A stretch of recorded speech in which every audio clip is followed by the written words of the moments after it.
of their commitment to see that this vision of the Honorable Prime Minister is realized without any glitches. Thank you very much. धन्यवाद वित्त मंत्री जी। अब मैं आदरणीय प्रधानमंत्री महोदय से आदरपूर्वक निवेदन करता हूं कि वे कृपया transparent taxation honouring the honest platform का लोकार्पण करें।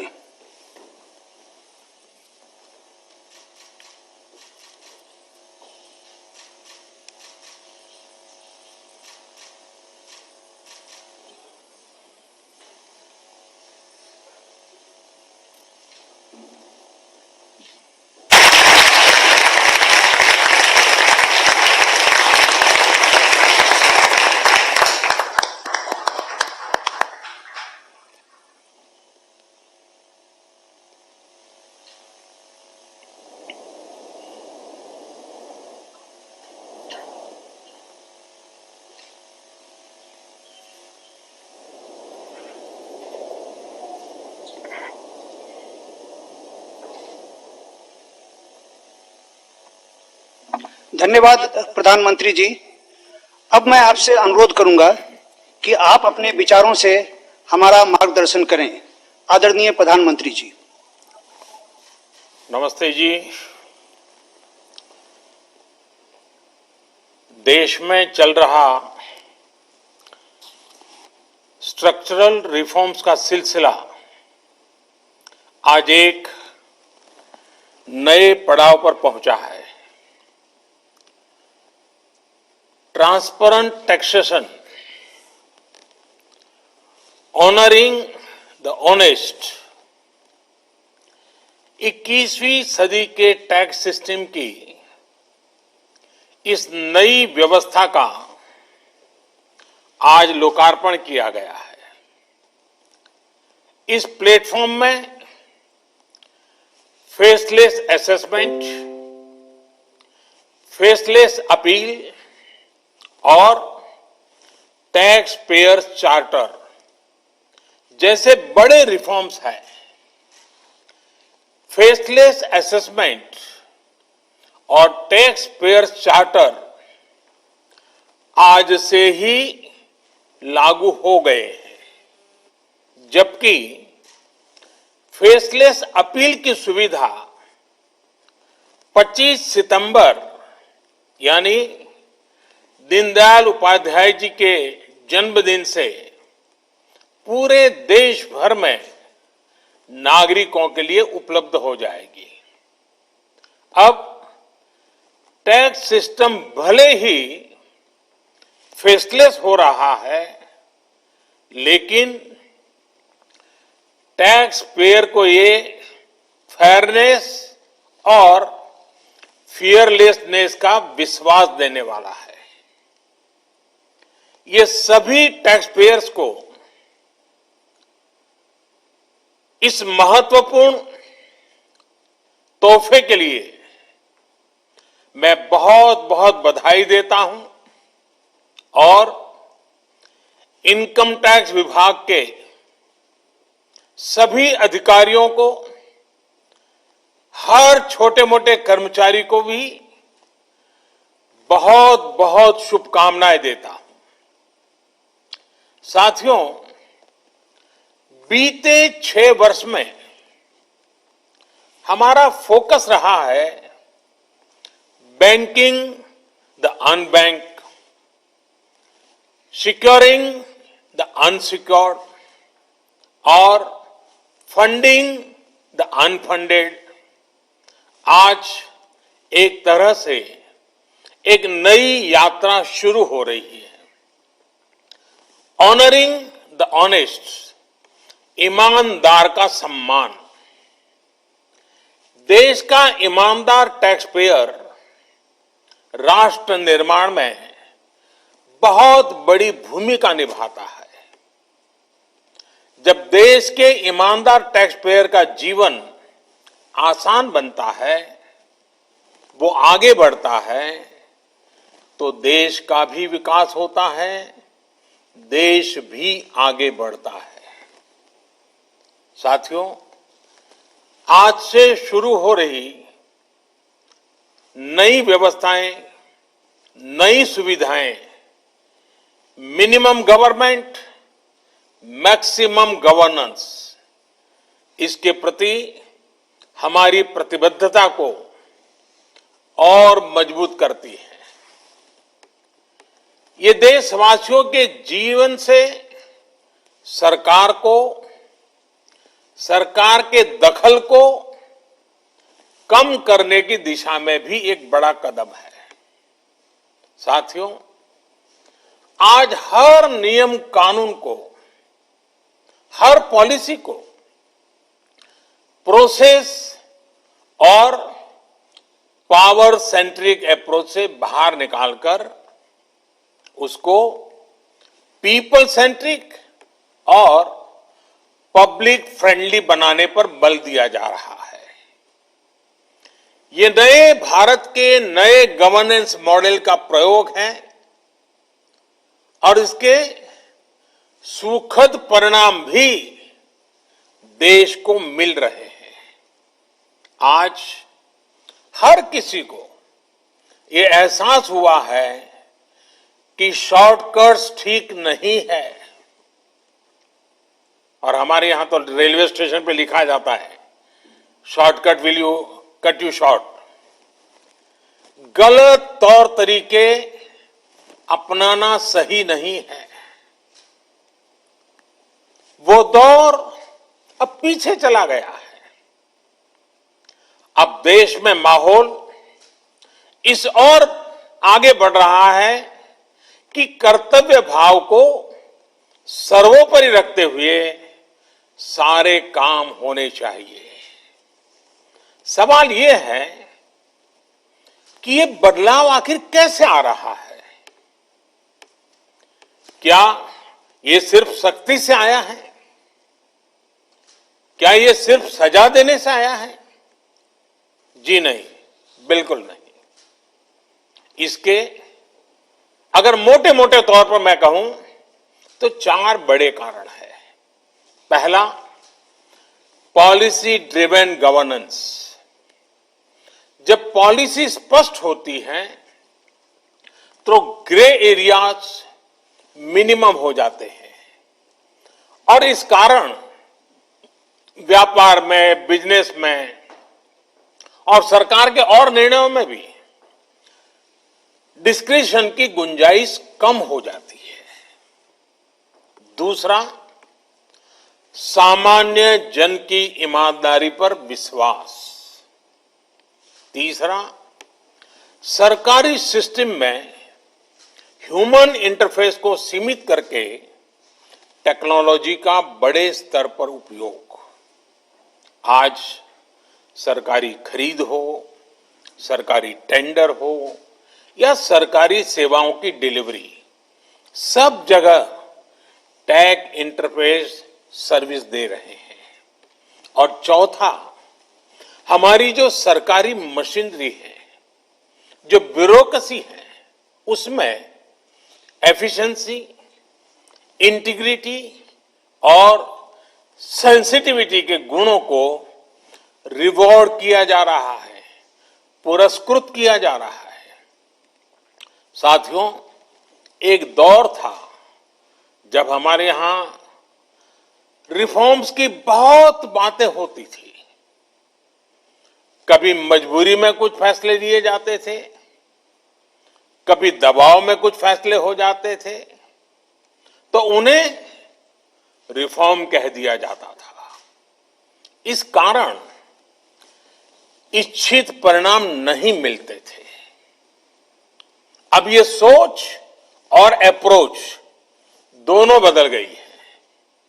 हमारे लिए रिफॉर्म का मतलब है रिफॉर्म नीति आधारित हो, टुकड़ों में नहीं हो, होलिस्टिक हो और एक रिफॉर्म दूसरे रिफॉर्म का आधार बने, नए रिफॉर्म का मार्ग बनाए। और ऐसा भी नहीं है कि एक बार रिफॉर्म करके रुक गए। ये निरंतर सतत चलने वाली प्रक्रिया है। बीते कुछ वर्षों में देश में 1,500 से ज्यादा कानूनों को समाप्त किया गया है। ईज ऑफ डूइंग बिजनेस की रैंकिंग में भारत आज से कुछ साल पहले 134वें नंबर पर था। आज भारत की रैंकिंग 63 है। रैंकिंग में इतने बड़े बदलाव के पीछे अनेकों रिफॉर्म्स हैं, अनेकों नियमों कानूनों में बड़े परिवर्तन है। रिफॉर्म्स के प्रति भारत की इसी प्रतिबद्धता को देखकर विदेशी निवेशकों का विश्वास भी भारत पर लगातार बढ़ रहा है। कोरोना के इस संकट के समय भी भारत में रिकॉर्ड एफडीआई का आना इसी का उदाहरण है। साथियों, भारत के टैक्स सिस्टम में फंडामेंटल और स्ट्रक्चरल रिफॉर्म्स की जरूरत इसलिए थी क्योंकि हमारा आज का ये सिस्टम गुलामी के कालखंड में बना और फिर धीरे धीरे इवॉल्व हुआ। आजादी के बाद इसमें यहां वहां थोड़े बहुत परिवर्तन किए गए, लेकिन लार्जली सिस्टम का कैरेक्टर, उसकी चाल चलन वही रहा। परिणाम यह हुआ कि जो टैक्स पेयर राष्ट्र निर्माण का एक मजबूत पिलर है, जो देश को गरीबी से बाहर निकालने के लिए योगदान दे रहा है, उसको कटघरे में खड़ा किया जाने लगा। इनकम टैक्स का नोटिस फरमान की तरह बन गया। देश के साथ छल करने वाले कुछ मुट्ठी भर लोगों की पहचान के लिए बहुत से लोगों को अनावश्यक परेशानी से गुजरना पड़ा। कहां तो टैक्स देने वालों की संख्या में गर्व के साथ विस्तार होना चाहिए था और कहां गठजोड़ की, साठगांठ की व्यवस्था बन गई। इस विसंगति के बीच ब्लैक और व्हाइट का उद्योग भी फलता फूलता गया। इस व्यवस्था ने ईमानदारी से व्यापार कारोबार करने वालों को, रोजगार देने वालों को और देश की युवा शक्ति की आकांक्षाओं को प्रोत्साहित करने के बजाय कुचलने का काम किया। साथियों, जहां कॉम्प्लेक्सिटी होती है वहां कंप्लायंस भी मुश्किल होता है। कम से कम कानून हो, जो कानून हो वो बहुत स्पष्ट हो, तो टैक्स पेयर भी खुश रहता है और देश खुशहाल होता है। बीते कुछ समय से यही काम करने की दिशा में एक के बाद एक कदम उठाए जा रहे हैं। अब जैसे दर्जनों टैक्सेस की जगह जीएसटी आ गया, रिटर्न से लेकर रिफंड की व्यवस्था को पूरी तरह से ऑनलाइन किया गया। जो नया स्लैब सिस्टम आया है उसमें बेवजह के कागजों और दस्तावेजों को जुटाने की मजबूरी से मुक्ति मिल गई है। यही नहीं, पहले 10 लाख रुपए से ऊपर के विवादों को लेकर सरकार हाई कोर्ट और सुप्रीम कोर्ट पहुंच जाती थी। अब हाई कोर्ट में 1 करोड़ रुपए तक के और सुप्रीम कोर्ट में 2 करोड़ रुपए तक के केस की सीमा तय की गई है। विवाद से विश्वास जैसी योजना से कोशिश ये है कि ज्यादातर मामले कोर्ट से बाहर ही सुलझ जाए। इसी का नतीजा है कि बहुत कम समय में ही करीब 3 लाख मामलों को सुलझाया जा चुका है। साथियों, प्रक्रियाओं की जटिलताओं के साथ साथ देश में टैक्स भी कम किया गया है। 5 लाख रुपए की आय पर अब टैक्स 0 है। बाकी स्लैब में भी टैक्स कम हुआ है। कॉरपोरेट टैक्स के मामले में हम दुनिया में सबसे कम टैक्स लेने वाले देशों में से एक हैं। साथियों, कोशिश ये है कि हमारी टैक्स प्रणाली सीमलेस हो, पेनलेस हो, फेसलेस हो। सीमलेस यानी टैक्स एडमिनिस्ट्रेशन हर टैक्स पेयर को उलझाने के बजाय समस्या को सुलझाने के लिए काम करे। पेनलेस यानी टेक्नोलॉजी से लेकर रूल्स तक सब कुछ सिंपल हो। फेसलेस यानी टैक्स पेयर कौन है और टैक्स ऑफिसर कौन है, इससे मतलब ही नहीं होना चाहिए। आज से लागू होने वाले ये रिफॉर्म्स इसी सोच को आगे बढ़ाने वाले हैं। साथियों, अभी तक तो होता यह है कि जिस शहर में हम रहते हैं उसी शहर का टैक्स डिपार्टमेंट हमारी टैक्स से जुड़ी सभी बातों को हैंडल करता है। स्क्रूटिनी हो, नोटिस हो, सर्वे हो या फिर जब्ती हो, इसमें उसी शहर के इनकम टैक्स डिपार्टमेंट की आयकर अधिकारी की मुख्य भूमिका रहती है। अब ये भूमिका एक प्रकार से खत्म हो गई है। अब इसको टेक्नोलॉजी की मदद से बदल दिया गया है। अब स्क्रूटिनी के मामलों को देश के किसी भी क्षेत्र में किसी भी अधिकारी के पास रैंडम तरीके से आवंटित किया जाएगा। अब जैसे मुंबई के किसी टैक्स पेयर का रिटर्न से जुड़ा कोई मामला सामने आता है, तब इसकी छानबीन का जिम्मा मुंबई के अधिकारी के पास नहीं जाएगा, बल्कि संभव है कि वो चेन्नई चला जाए, गुवाहाटी चला जाए, रायपुर चला जाए, अहमदाबाद चला जाए। वो फेसलेस टीम के पास जा सकता है और वहां से भी जो आदेश निकलेगा उसका रिव्यू किसी दूसरे शहर, कहीं जयपुर हो जाएगा, बेंगलुरु हो जाएगा, चेन्नई हो जाएगा, कोची हो जाएगा, वहां की टीम करेगी। अब फेसलेस टीम कौन सी होगी, इसमें कौन होगा, ये भी कंप्यूटर रैंडमली तय करेगा। और ये प्रक्रिया भी बार बार उसमें बदलाव होता रहेगा। साथियों, इस सिस्टम से करदाता और इनकम टैक्स दफ्तर को जान पहचान बनाने का, प्रभाव और दबाव का मौका अब 0 हो गया। सब अपने अपने दायित्व के हिसाब से काम करेंगे। डिपार्टमेंट को इससे लाभ ये होगा कि अनावश्यक मुकदमेबाजी बचेंगे उससे।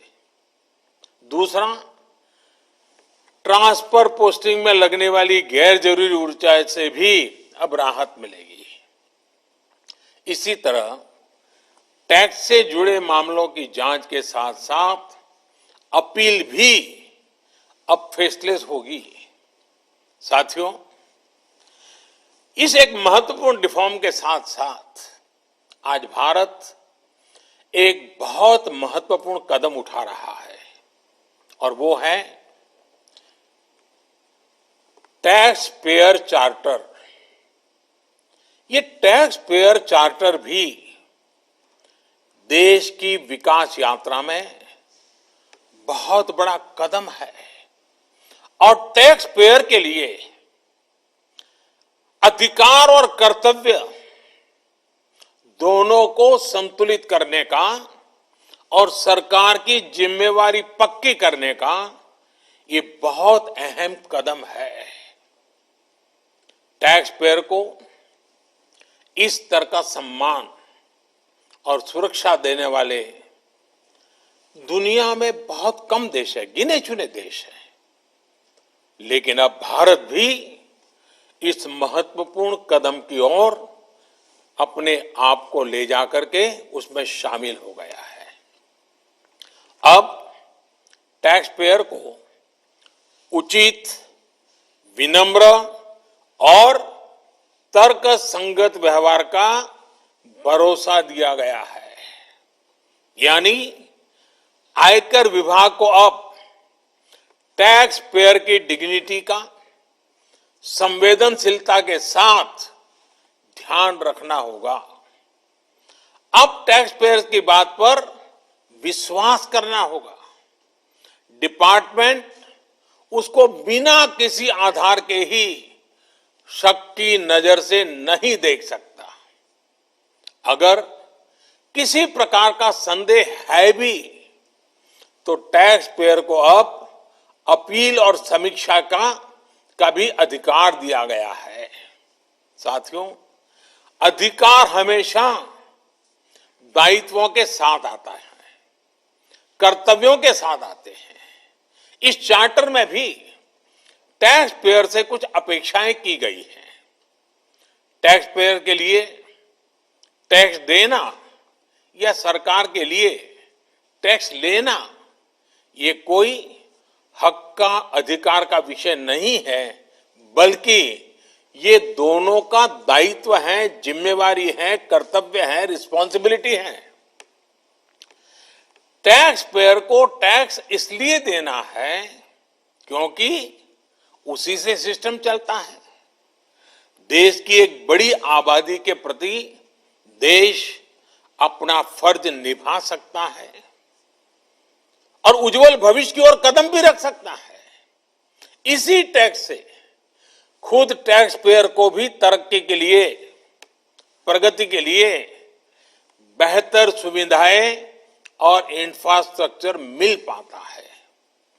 वहीं सरकार का ये दायित्व है कि टैक्स पेयर की पाई पाई का सदुपयोग करे।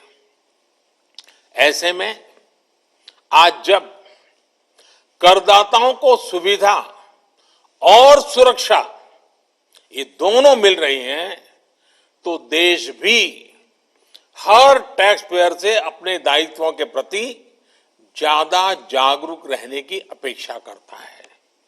साथियों, देशवासियों पर भरोसा, इस सोच का प्रभाव कैसे जमीनी पर नजर आता है, ये समझना भी बहुत जरूरी है। वर्ष 2012-13 में जितने टैक्स रिटर्न होते थे उसमें से 0.94% की स्क्रूटनी होती थी। वर्ष 2018-19 में ये आंकड़ा घटकर 0.26% पर आ गया है। यानी केस की स्क्रूटनी करीब करीब 1/4 हो गई है, 4 गुना कम हुई है। स्क्रूटनी का 4 गुना कम होना अपने आप में बता रहा है कि बदलाव कितना व्यापक है।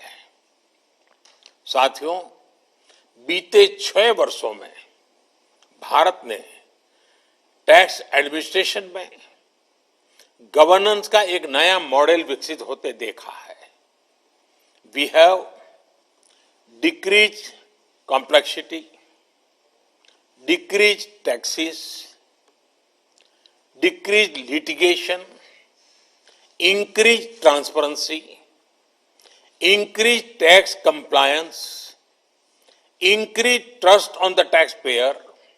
साथियों, इन सारे प्रयासों के बीच बीते 6-7 साल में इनकम टैक्स रिटर्न भरने वालों की संख्या में करीब 2.5 करोड़ की वृद्धि हुई है। ये वृद्धि तो बहुत बड़ी है, लेकिन इस बात का हम इनकार नहीं कर सकते हैं कि इसके बावजूद भी 130 करोड़ के देश में ये बहुत कम है, बहुत कम है। इतने बड़े देश में सिर्फ 130 करोड़ में से 1.5 करोड़ साथी ही इनकम टैक्स जमा करते हैं। 130 करोड़ में 1.5 करोड़। मैं आज देशवासियों से भी आग्रह करूंगा, जो सक्षम है उनको भी आग्रह करूंगा, भिन्न भिन्न करके व्यापार उद्योग के संगठन चलाते हैं उनको भी आग्रह करूंगा। इस पर हम सबको चिंतन करने की जरूरत है, देश को आत्मचिंतन करना होगा और ये हमारा आत्मचिंतन ही आत्मनिर्भर भारत के लिए आवश्यक है, अनिवार्य है। और ये जिम्मेदारी सिर्फ टैक्स डिपार्टमेंट की नहीं है, ये जिम्मेवारी हर हिंदुस्तानी की है, हर भारतीय की है जो टैक्स देने में सक्षम है, लेकिन अभी वो टैक्स नेट में नहीं है। वो स्वप्रेरणा से अपने आत्मा को पूछे, आगे आए। और अभी 2 दिन के बाद 15 अगस्त है। आजादी के लिए मरने मिटने वालों को जरा याद कीजिए, आपको लगेगा हां मुझे भी कुछ न कुछ देना चाहिए। आइए विश्वास के, अधिकारों के, दायित्वों के इस महत्वपूर्ण भावना का सम्मान करते हुए, इस प्लेटफॉर्म का सम्मान करते हुए नए भारत, आत्मनिर्भर भारत के संकल्प को सिद्ध करें। एक बार फिर देश के वर्तमान और भावी ईमानदार टैक्स पेयर को बहुत बहुत बधाई देता हूं, शुभकामनाएं देता हूं। और ये पहल, ये बहुत बड़ा फैसला लिया गया है। इनकम टैक्स के अधिकारियों को भी जितनी बधाई दे उतनी कम है। हर टैक्स पेयर ने इनकम टैक्स अधिकारियों को भी बधाई देनी चाहिए, क्योंकि एक प्रकार से उन्होंने अपने आप पर बंधन डाले हैं, अपने खुद की ताकत को, अपने अधिकारों को उन्होंने खुद ने काटा है। अगर इनकम टैक्स डिपार्टमेंट के अधिकारी इस प्रकार से आगे आते हैं तो किसको गर्व नहीं होगा? हर देशवासी को गर्व होना चाहिए। और पहले के जमाने में शायद टैक्स के कारण कुछ समस्याएं होगी, लोगों ने टैक्स देने के रास्ते पर जाना पसंद नहीं किया होगा। अब जो रास्ता बना है वो टैक्स देने की तरफ जाने का आकर्षक रास्ता बना है। और इसलिए आइए भव्य भारत के निर्माण के लिए इस व्यवस्था का लाभ भी उठाएं और इस व्यवस्था को जोड़ने के लिए आगे भी आए। मैं फिर एक बार आप सबका बहुत बहुत धन्यवाद करता हूं, अनेक अनेक शुभकामनाएं देता हूं। निर्मला जी और उनकी पूरी टीम को भी मैं बहुत धन्यवाद करता हूं कि एक के बाद एक देश के उज्जवल भविष्य के लिए लंबे अरसे तक प्रभाव पैदा करने वाले अनेक सकारात्मक निर्णयों का नेतृत्व कर रहे हैं। मैं फिर एक बार सबको बधाई देता हूं, सबका धन्यवाद करता हूं।